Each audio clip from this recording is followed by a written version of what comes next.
few months ago, we told you about a wild 500 horsepower flat-six engine that the Singer Restoration Company developed with a division of Williams, the company that runs a Formula One team with the same name. Now we finally get our first look at the first Porsche 911 that Singer put the engine into. And while the color may not be for everyone, there's no question that it's still a beautiful and finely updated vehicle. The car started as a 1990 Porsche 911 964, but you'd be hard-pressed to tell that anymore. A backdated hood, bumper and turn signals have all been fitted to give it a more classic look. It also features a slew of Singer body enhancements to make it more aggressive. The obvious ones are the beefy fender flares, ducktail spoiler and the ground effects and rear diffuser. There are some fascinating but subtler details, too. Looking at it from the top, you'll notice that the roof and the rear window have been scalloped in a way that echoes the same indentation on the hood. That scalloping flows into a small roof wing that fits the contours of the stock roof. The door handles are no longer full arches.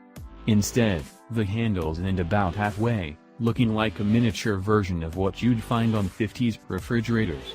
The rear quarter windows also now contain large intake vents for the engine. Inside, the unification of modern and retro continues. Rich blood orange-hued leather wraps the seats that feature classic-looking metal rings. It also accents the clean, simple dash. But there is also extensive use of carbon fiber throughout, and the shapes of the seats and geometric door cutouts are thoroughly modern. Additional fine details include the exposed metal shift linkages below the knob and boot and a visible carbon fiber intake for the engine passing through what used to be the rear seating area. Of course, making this Porsche 911 beautiful isn't all Singer did to it. The restoration company also worked hard with help from Williams and other partners to make it a serious performer. In addition to the 500 horsepower 4.0-liter engine, many parts have been made as light as possible. That includes the forged Fuchs-style wheels from BBS, light-weight brake calipers and carbon composite brake rotors from Brembo and a transmission with lots of magnesium from Hewlett. Altogether, they help the car achieve a minimum vehicle weight of about 2,180 pounds.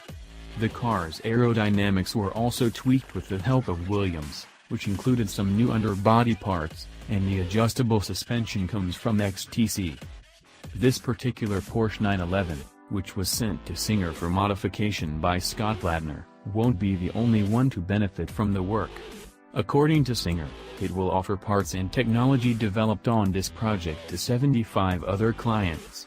Those vehicles won't be like Blattner's though, since Singer works with individual clients to modify and restore each person's Porsche the way they would like. This also means that none of them will cost the same price, and hence why Singer doesn't offer specific pricing for its work. We look forward to seeing what other owners ask for down the road, but in the meantime, we'll drool over this car for a while longer.